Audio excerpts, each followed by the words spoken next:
फरमाएगा वो जो तेरे पड़ोस में बंदा बीमार था तो मैं ही तो था ना, वो जो तेरे पड़ोस में आदमी भूखा था तो बंदा तो मेरा ही था ना, वो जो मेरे दाएं बाएं लोगों को हाजत थी तो वो मेरे ही बंदे थे। खुदा के बंदे तो हैं हजारों, बनू में फिरते हैं मारे मारे, मैं उसका बंदा बनूंगा जिसको खुदा के बंदों से प्यार होगा। कुछ ना थोड़ा सा अपने दिलों में वो क्या बात की थी सागर ने, उसने कहा था कि यही है ज़ौक़ इबादत की इंतहा सागर, और गमे हयात के मारों का एहतराम करो। बचपन का मौसम, जवानी की बहार, बुढ़ापे के औकात, अपनों का मिलना, अपनों का बिछड़ना, शादियों की खुशियाँ और जनाज़ों के गम, ये सारा कुछ इंसानी ज़िंदगी का हिस्सा है। लेकिन इंसान चूँकि तभी तौर पर कमज़ोर होता है, अपने मिजाज के लिहाज से बहुत सारी जगहों पे इसमें ज़ोफ़ पाया जाता है, तो ये करता यह है कि जिस तसल्ली के साथ खुशी को कबूल करता है उसी तरह खुले दिल के साथ गम को कबूल नहीं करता। मन चाही ज़िंदगी गुजारना चाहता है, हालांकि मन चाही ज़िंदगी तकलीफ़ का बायस होती है, रब चाही ज़िंदगी इंसान को सुकून अता करती है। अल्लाह ताला ने इंसान के साथ आजमाइशें रखी हैं। जिस तरह अल्लाह ताला की तरफ से मिलने वाली नेमतों को कबूल करता है, इसी तरह उसकी तरफ से आने वाली आजमाइशों को भी खुले दिल से इसे कबूल करना चाहिए। और ये बात दुरुस्त है कि वमा असाबकुम मिन मुसीबतिन फबिमा कसबत अयदीकुम, इंसान पर कुछ मुसीबतें वो आती हैं जो उसके हाथों के कसब की वजह से आती हैं। बहुत सारी कौमों पर आज़ाब इसलिए आए कि उन्होंने बाज़ गुनाह किए थे, लेकिन ये याद रखिएगा कि आज़ाब हमेशा गुनाहों की वजह से नहीं आते, तकलीफ़ें हमेशा गुनाहों की वजह से नहीं आती। इंसान दुखों में, मुश्किलात में सिर्फ अपनी गलतियों की वजह से नहीं उलझता, बल्कि नबी पाक अलैहिस्सलाम ने फरमाया है अल्लाह ताला किसी बंदे को कोई दर्जा देना चाहता है, उसके अमाल इस तरह के नहीं होते कि उसे दर्जा दिया जाए, अल्लाह उसे किसी मुश्किल में डाल के उसके दर्जे को बुलंद फरमा देता है। बुलंदी दराजात के लिए, कुर्ब इलाही के लिए, अल्लाह तबारक व तआला की बारगाह की मारिफत के लिए भी मसाइब आते हैं। आप देखिए ना, नबी पाक सल्लल्लाहु तआला अलैहि वसल्लम ने फरमाया सबसे ज़्यादा तकलीफ़ें अंबिया पे आती हैं, और फरमाया मैं अल्लाह का महबूब हूँ, अंबिया का सरदार हूँ, मेरे ऊपर सबसे ज़्यादा तकलीफ़ें आई हैं, आजमाइशें आ जाती हैं। रब फरमाता है वलनबलुवन्नकुम बिशैइन मिनल खौफि वल जूअ, हम ज़रूर तुम्हें आजमाएंगे कुछ खौफ के साथ, कुछ भूख के साथ, व नक्सिम मिनल अम्वाली वल अनफुसी वस्समरात, ज़रूर तुम्हें आजमाएंगे फलों की और जानों की कमी के साथ। अगर तुम इसमें साबित कदम रहे, शिकवे न किए, अपने रब की रज़ा पे तुम राज़ी रहे, तो वबश्शिरिस साबिरीन, ए महबूब फिर जो मेरी रज़ा पे सब्र करें उन्हें मेरी जन्नत की खुशखबरी भी अता फरमा दे। हम तुम्हें ज़रूर आजमाएंगे, खौफ भी, भूख भी, मालों और जानों की कमी भी। मोमिन की ये शान होती है कि वो किसी भी मौके पर अपने रब से शिकवा नहीं करता, किसी भी हाल में अपने रब की शिकायत नहीं करता। नबी करीम अलैहिस्सलाम ने फरमाया अगर अल्लाह ताला किसी बंदे को बीमार करे और फिर उस बीमारी पर वो सब्र करे और आने वालों से रब का शिकवा न करे, तो फरमाया अल्लाह ताला ने जो गोश्त उसे दिया होता है उससे बेहतर गोश्त अल्लाह उसे अता कर देता है। अगर अल्लाह ताला की हिकमत गालिब हो और तकाजा उस बीमारी में उस बंदे के इंतकाल के कर जाने का हो, तो फरमाया फिर अल्लाह ताला उसे शहादत का दर्जा अता फरमा देता है। आजमाइशें आ जाती हैं, इंसान पर मसाइब आ जाते हैं, दुख आ जाते हैं, तकलीफ़ों का सामना बंदे को करना पड़ जाता है। अब यह कि उसमें अपने दिल को, अपनी रूह को करार दिया जाए, अपने आप को अल्लाह की रज़ा पे खड़ा किया जाए और उन हवादस का मुकाबला किया जाए, उन चीज़ों को देखा जाए और ये गौर किया जाए कि मेरा रब अगर इसी बात में राज़ी है तो यकीनन उसमें अल्लाह की कोई ख़ास हिकमत होगी। कहत हज़रत उमर के ज़माने में भी आ गया था, बड़ी मुश्किलात का सामना करना पड़ा। तो इन मसाइब में इंसान को थोड़ा सा पहले तो हिम्मत करनी है, फिर उसमें करने का जो काम है वो ये है कि सबसे पहला काम तो ये है कि अपने रब की बारगाह में खुल के दुआ मांगी जाए, अल्लाह तबारक व तआला के हुजूर इल्तिजाएं की जाएँ, दुआएं की जाएँ, रब करीम को मनाया जाए। हज़रत उमर फ़ारूक रज़ी अल्लाह तआला अन्हु के ज़माने में जब कहत आया था तो हज़रत उमर नबी पाक अलैहिस्सलाम के चचा को हज़रत अब्बास रज़ी अल्लाह तआला अन्हु को लेकर मैदान में निकले थे, और क्या खूबसूरत लफ्ज़ उन्होंने तरतीब दिए थे। अर्ज़ करते थे मालिक पहले हम तेरी बारगाह में महबूब पाक को लेकर आया करते थे, आज महबूब ने ज़ाहिरी विसाल किया है तो तेरे महबूब के चचा को लेकर आए, तो ए अल्लाह तो मेहरबानी फरमा अपने महबूब के चचा का सदका हमें बारिश अता फरमा। तो बस हज़रत उमर ने वो दुआ मांगी, हज़रत अब्बास को वसीला बनाया तो अल्लाह ने बारिश अता फरमा दी। अच्छा, फिर ये दोनों चीज़ें हमें हदीस सही में मिलती हैं। एक नौजवान ने, एक शख्स ने आके हुजूर की बारगाह में अर्ज़ की या रसूलल्लाह बारिश नहीं होती, दुआ कर दे। तो नबी पाक ने हाथ उठाए दुआ के लिए, इतने हाथ बुलंद किए कि बगलों की सफ़ेदी नजर आने लगी। वो कहते हैं अभी महबूब के दस्ते मुबारक पूरी तरह चेहरे पर फिरे नहीं थे कि अल्लाह ने बारिश अता कर दी। फिर पूरा हफ्ता बारिश होती रही, तो लोगों को अब बारिश की कसरत की वजह से बाद मसाइल बनने लगे, तो वो फिर हाजिर हुए, अर्ज़ की या रसूलल्लाह दुआ फरमा दें, अब तो कुछ मुश्किलात बढ़ने लगी है। तो हुजूर ने फिर हाथ उठाए, कहा अल्लाह अपना फजल नसीब फरमा, मेहरबानी फरमा। कभी बारिश की ज़रूरत होती है और कभी बारिशों का कसरत से होना वो तकलीफ़ का बायस हो जाता है बाज़ जगहों पर। तो कहते हैं फिर हुजूर ने दुआ फरमाई, अभी चेहरे पे हाथ नहीं फेरे थे कि मदीना मुनव्वरा में बारिश खत्म हो गई। तो सबसे पहला और ज़रूरी काम हमारा आज मिजाज बन गया है कि हम तबसरे करते हैं, सियासत करते हैं, उस पर बैठ कर अब एक और दौर आ गया है, वीडियो बनाते हैं, मोबाइल चलाते हैं, जो कि बहुत बड़ा इम्तिहान है हमारे लिए कि सिर्फ 20 मिनट मोबाइल को हाथ ना लगाएं, बहुत बड़ा इम्तिहान है। हो सकता है बहुत सारे लोग बड़ी तकलीफ़ में आ जाएं कि पूरे 20 मिनट गुजर गए, उस पर वीडियो बनाएंगे, उस पर कमेंट्स करेंगे, उस पर ये काम हम करते हैं। हालांकि अगर कोई ऐसी मुश्किल आ जाए तो शरीयत ने हमें यह सबक दिया कि पहले दुआ, पहले अल्लाह की बारगाह में हाजिरी। अकबर अलाहाबादी ने कहा था कि मुसीबत में भी अब याद खुदा हमको नहीं आती, दुआ मुँह से ना निकली, जेबों से अर्जियाँ ही निकली। हम महकमों में दरखास्तें देते हैं लेकिन दुआ की तरफ बढ़ते बड़ा खूबसूरत काम है। सबसे पहले तो ये करें कि वो जो हमारे भाई तकलीफ़ में है, मजबूरी में है, उनके लिए अपने रब की बारगाह में अर्ज़ करें कि मालिक, कुदरतों का मालिक तो तू है, हर चीज़ तो तेरे दस्ते करम में है, और तू करीम इतना है कि बंदों पे तू गज़ब नहीं ज़्यादा फरमाता, रहमत ही ज़्यादा फरमाता है, और तेरी रहमत तेरे गज़ब पर गलबा रखती है।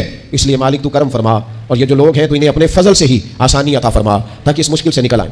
जिन दिनों कहत आया था ना मक्का मुकर्रमा मदीना तैयबा में हज़रत उमर के ज़माने में, तो हज़रत उमर फारूक फरमाते मैंने बगैर घी के कभी खाना नहीं खाया था, लेकिन मैंने कसम उठा ली थी कि जब तक सब लोगों को राशन खाना मुयसर नहीं आता मैं भी घी नहीं खाऊंगा। ये जो इजाफी अखराजात है, एडवांस गाड़ियां बुक कराना, नए मॉडल के मोबाइल खरीदना, ये जो हमारे सिर्फ नाज नखरे हैं, सिर्फ इनको थोड़ा सा क्लोज कर लो। अजीब बात है ना, अजीब जुल्म है ना कि एक बच्चा रात को इसलिए खाना नहीं खा रहा कि उसकी मर्जी का पका हुआ नहीं, और एक तरफ मेरे ही वतन में उस वीडियो ने भी मेरी चीखें निकलवा दी जिसमें एक बेटी, और उसकी उम्र भी बिल्कुल उतनी है जितनी मेरी बेटी की उम्र है, उससे वो साफ़ी पूछता है, पाँव उसके नंगे हैं और पाँव पे कीड़े चढ़ रहे हैं, तो उससे पूछता है पुत्र क्या चाहिए? वो कहती है सिर्फ रोटी खानी है, कोई मुतालबा नहीं, कोई मुतालबा नहीं, रोटी दाद दो खन्ना पूछो, ये रोटी बंदा खा जा दीजिए, रोटी बंदा खा जाती। अल्लाह करीम ने फरमाया वतआवनु अलल बिर्रि वत्तक़वा, जब तकवे और परहेजगारी का मामला हो तो एक दूसरे के साथ ताउन करो, एक दूसरे के साथ ताउन करो, एक दूसरे का आगे बढ़ के बाजू थामो, खैर के कामों में एक दूसरे की मदद करो, आगे निकलो। हो जाता है कभी कभी ऐसा कि एक भाई के पास बहुत ज़्यादा माल होता है, दूसरे के पास कम होता है, और नबी पाक सल्लल्लाहु तआला अलैहि वसल्लम ने इरशाद फरमाया कि याद रखना अल्लाह तबारक व तआला उतनी देर तक तुम्हारी मदद करता है जब तक तुम अपने भाई की मदद करते रहते हो। अल्लाह तुम्हारा मददगार रहता है।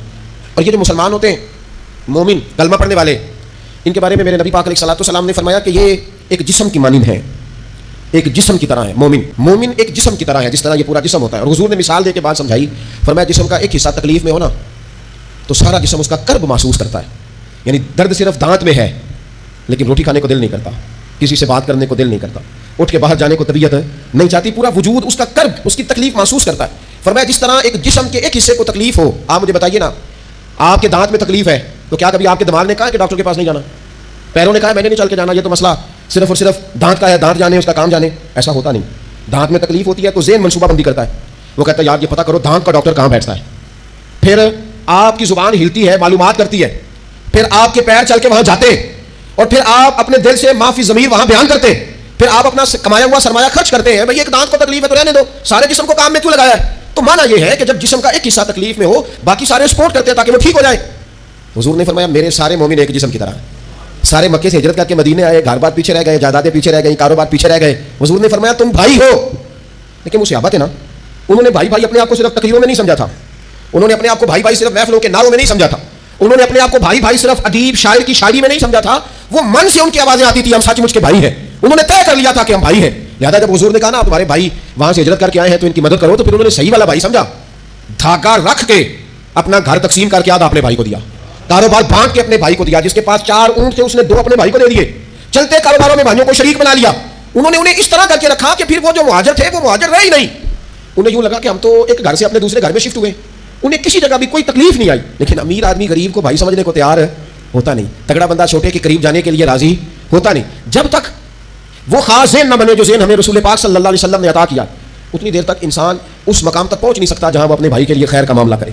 तो एक तो ये कि हमें आगे बढ़ना चाहिए, उन लोगों को अपना भाई जानना चाहिए। चौथी बात, इस्लाम के अंदर ना हर जी रूह के साथ नेकी करने का अजर है, हर तर जिगर वाले के साथ नेकी करने का सवाब है। इस्लाम के अंदर जो तर जिगर रखता है, जिसके वजूद में रूह है, उससे नेकी करें, अजर मिलेगा। सही हदीस में मौजूद है ना, और मेरा ख्याल है आप सबको वो हदीस आती है कि नबी पाक अलैहिस्सलाम ने फरमाया कि सारी ज़िंदगी गुनाह करने वाली औरत ने कुत्ते को पानी पिलाया था तो रब ने बख्शिश फरमा दी। कुत्ता हलाल जानवर भी नहीं, कुत्ते को पानी पिलाया, सारी ज़िंदगी के गुनाह थे, अल्लाह ने माफ़ कर दिया। कोई भी तर जिगर वाला हो, आप मुझे बताइए, एक कुत्ते को पानी पिलाने से रब माफ़ करता है, तो अगर कोई किसी इंसान की खिदमत करे, और निरा इंसान नहीं मुसलमान, और निरा मुसलमान नहीं मदीने वाले का गुलाम, रसूलुल्लाह का कलमा पढ़ने वाला, उसके साथ नेकी करने से अल्लाह कितना अजर अता फरमाए। तो अजीज भाई, मखलूक खुदा से जब लोग प्यार करते हैं, जब लोग मोहब्बत करते हैं, और जब हमारे दिल नरम, हमें ना मादा परस्त बनाया गया है कुछ अरसे से, हमारा ज़हन बना दिया, और ये ढेर सारे लोग हैं जो तकसीम करते हैं ज़हनों को, ढेर सारे लोग, इसमें बाद मजहबी लोग भी शामिल हैं, इल्ला माशाल्लाह, जो ज़हन तकसीम करते हैं, छोटी छोटी अपने लालच के लिए लोगों को एक दूसरे से दूर करते हैं। ये तकसीम कार हमारा आम हिस्सा है, आम जोज़ है। याद रखना, जब कौमें मादा परस्त हो जाती है ना, जब वो हर चीज़ को पैसे में तोलती है और पहले अपना नफ़ा देखती है, फिर वो माशरा इंसानों का माशरा नहीं रहता, वो ताजरों का माशरा होता है। वहाँ हर चीज़ सेल होती है, बेची जाती है। दोस्तों, कल्बी तौर पर जब दिलों में गुंजाइश होती है, जब हमारे दिलों में वुसअत होती है, जब हमें प्यार करना आता है, 2 आदमियों का खाना 3 आदमी खा सकते हैं। शर्त यह है कि वो तीसरे को बिठाने की वुसअत रखते हों। 4 आदमियों का खाना 5 आदमी खा सकते हैं, शर्त यह है कि उनके दिलों में गुंजाइश मौजूद हो। याद रखना, एक छत के नीचे एक ही घर के अंदर 4-5 खानदान गुजारा कर सकते हैं।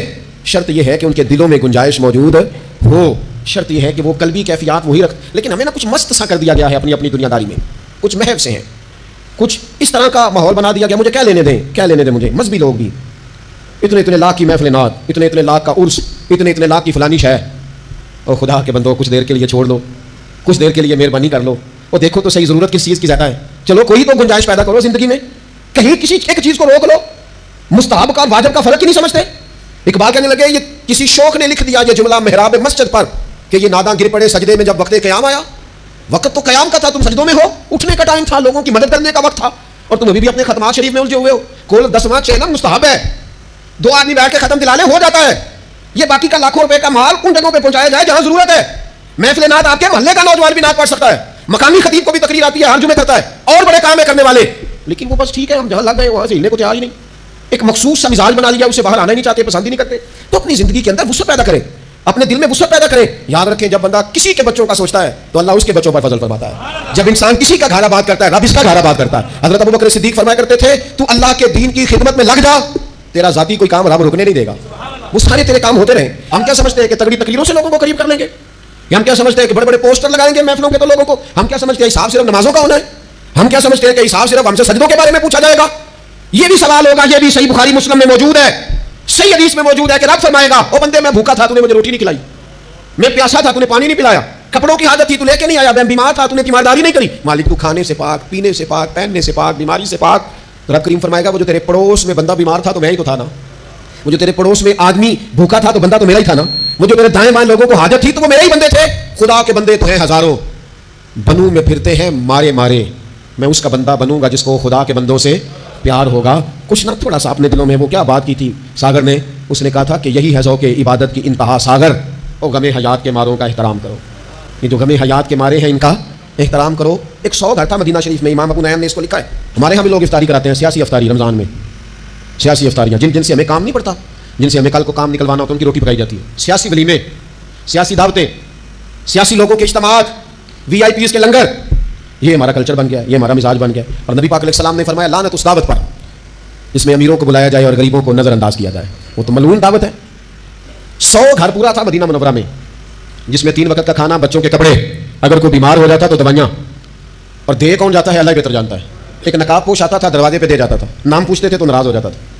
और ये एक दिन काम नहीं हुआ, सालों ये काम जारी रहा, पता ही कोई नहीं कौन दे जाता है, कोई खबर ही नहीं। फिर अचानक 2-3 दिन हो गए, वो लंगर आना बंद हुआ, वो अखराजात उठाने ख़त्म हुए। अब लोग एक दूसरे से पूछने लगे कि वो खाना तेरे घर भी नहीं आया, तेरे घर भी नहीं आया, पता करो कब से नहीं आया, पता करो कब से नहीं आया। तो तय हो गया, जब लोगों ने तारीखें लगानी शुरू की, एक दूसरे के साथ मिलानी शुरू की, तो 18 मुहर्रम से मेरे घर नहीं आया, हाँ हमारे यहाँ भी 18 मुहर्रम से नहीं आया, पता करो, तहकीक करो। पता चला कि 18 मुहर्रम को इमाम ज़ैनुल आबिदीन का विसाल हुआ है। सैयदा पाक का ये शहज़ादा इमाम हुसैन का करबला में बच जाने वाला ये जानशीन, एक 100 घरों में और थोड़ी सी आबादी, 100 घरों में 2 वक्त खाना और अपने कंधे पे तोड़ा रख के, लंगर की बोरी रख के पहुंचा के आते, और चेहरे पे नकाब होता, कोई पूछता नाम क्या है तो नाराज़ हो जाते। 100 घरों में खाना जाता। उनके विसाल के बाद जब गुस्ल दिया जा रहा था तो मोटे मोटे निशान थे कमर पे। लोगों ने उनके बेटे से पूछा कि ये क्या है, तो फरमाने लगे मेरे वालिद अपने कंधों पे थैले रख के आखिर उम्र तक घरों में पहुंचा के आते रहे। लोगों ने कहा हुज़ूर आप क्यों नहीं जाते थे, आप जवान थे। तो आपके शहज़ादे कहने लगे मैं कहता था अब्बा जी से कि मैं ना चला जाऊँ, तो फरमाते थे पुत्र अगर तू जाएगा तो फिर तुझे उस गरीब का नाम भी बताना पड़ेगा, मैं तेरे सामने पर्दा नहीं खोल सकता, ये मेरा और मेरे रब का राज है। इस चुपके के साथ, इस मोहब्बत के साथ हज़रत इमाम ज़ैनुल आबिदीन रज़ी अल्लाह ताला अन्हु खिदमत करते।